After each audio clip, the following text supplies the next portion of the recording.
gente vai conversar agora aqui no estúdio do Bom Dia Tocantins com o advogado, o doutor Paulo Eduardo Brito. Doutor, muito obrigado pela presença aqui. É um assunto que tem gerado assim, muitas reclamações no próprio CIOP, que é o órgão que agrega várias denúncias, né, em relação à segurança pública, e no caso de Palmas, as reclamações são direcionadas, os chamados no caso, para a Guarda Metropolitana. Já já a gente vai conversar com a Guarda ao vivo para saber um pouco mais do trabalho da Guarda. Agora, doutor, em relação ao convívio, né, quais crimes podem se configurar quando envolve o excesso de som alto? Não apenas a poluição ambiental, por exemplo, pode ser configurada, né? Certo. Na verdade, não se trata de um crime, porque a perturbação do sossego é uma contravenção penal. Qual que é a diferença de uma contravenção para um crime?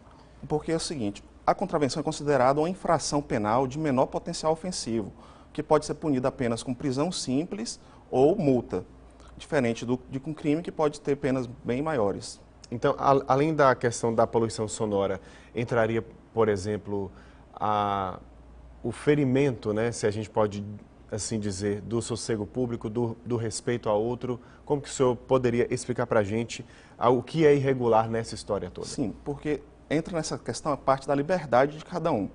Por exemplo, o indivíduo tem direito à sua liberdade individual, mas essa liberdade tem um limite. Esse limite é até o ponto que atinge a liberdade de outro indivíduo, porque esse convívio social ele é necessário, porque nós vivemos em sociedade e para garantir esse convívio social foram criadas normas, regras e leis que normatizam isso para haver uma harmonização, uma paz social. Infelizmente tem que ter isso, né, que nem Exatamente. era tão necessário. A gente tem aqui algumas perguntas, alguns relatos, eu vou ler aqui, que nós recebemos pelo QVT, para a gente ter uma noção de que é um assunto que incomoda muita gente. O Manuel Neto Souza mandou uma mensagem dizendo o seguinte: meus direitos começam quando os dele termina. Primeiro, tento conversar, pedir para que ele diminua o volume do som.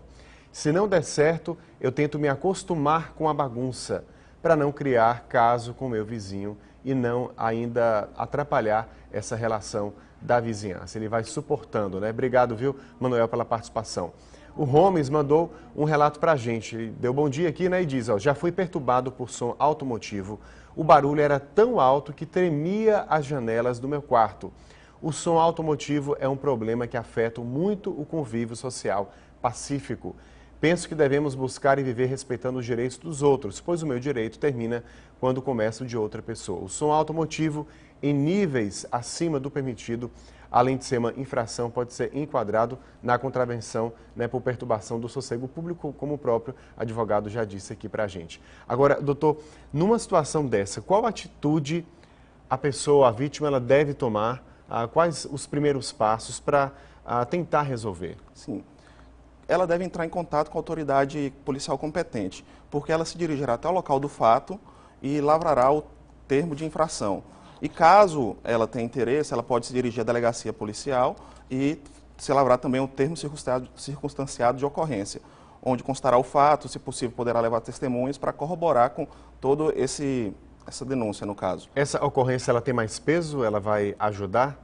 Sim, vai ajudar, porque ela vai ser levada ao juizado especial criminal, que é onde é processado esse tipo de contravenção. É claro que uma boa conversa ajuda, mas tem situação que não dá nem para conversar, né? Exatamente. E som alto geralmente tem ali no mesmo ambiente bebida, em alguns casos outros tipos de drogas, e não tem como ter conversa.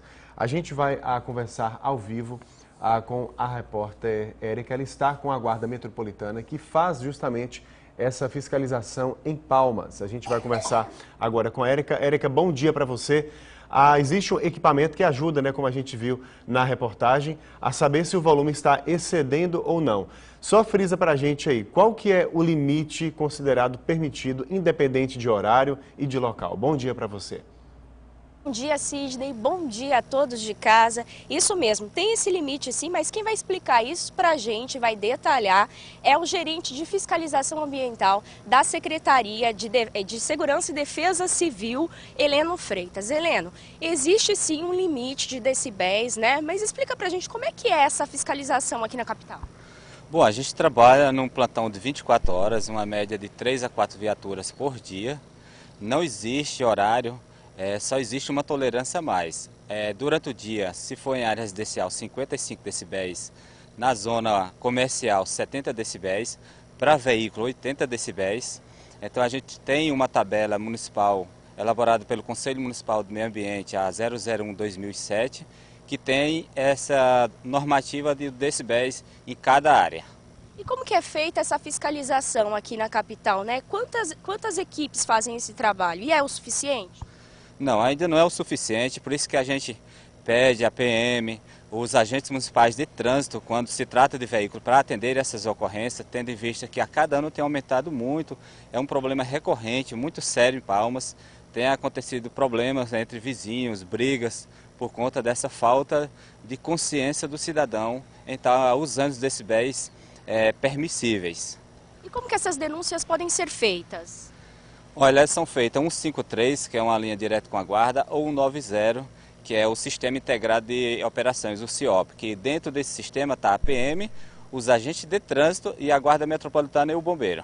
As pessoas que forem autuadas, né, perturbando o sossego, ou com carro, ou em estabelecimentos comerciais, o que acontece com elas? Elas são multadas? Exatamente.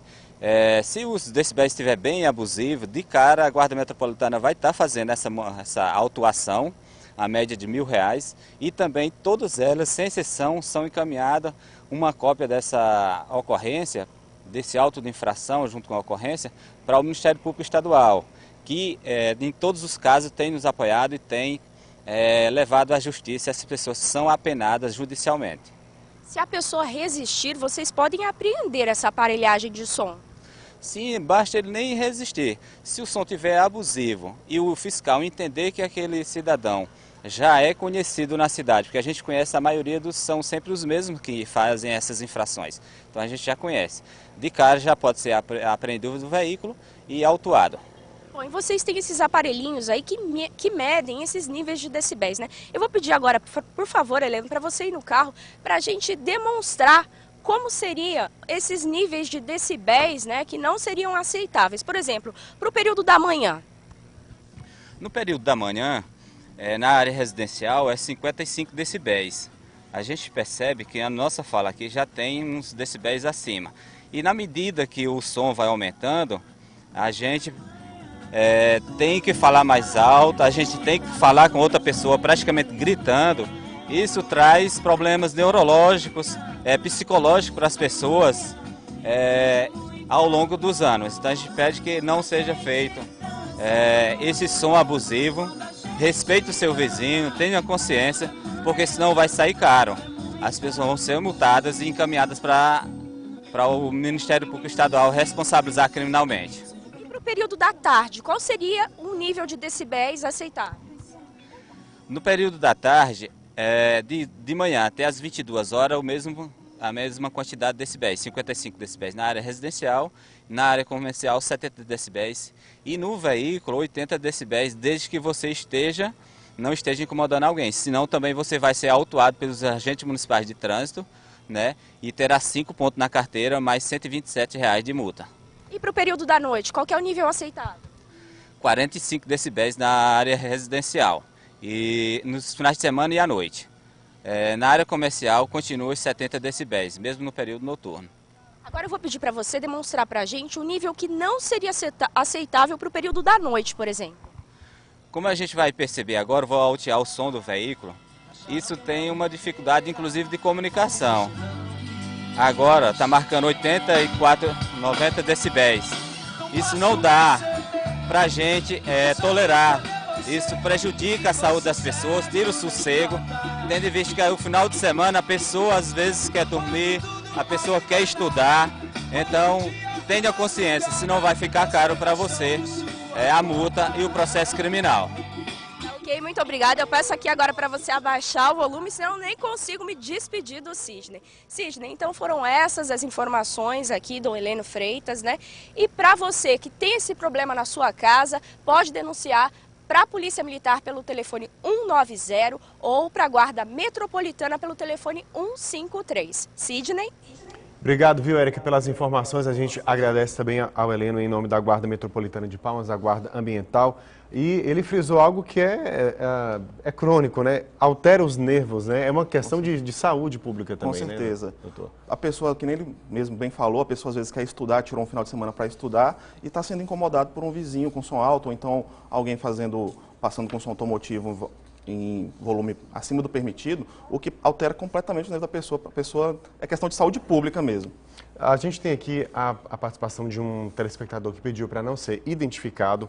Ele quer saber do senhor quais medidas ele pode tomar, porque ele mora de frente com uma pessoa que não tem dia, nem hora, nem dia da semana para ligar o som, e a mãe dele se sente muito mal, que já é idosa e não tem nenhuma hora de descanso. Certo.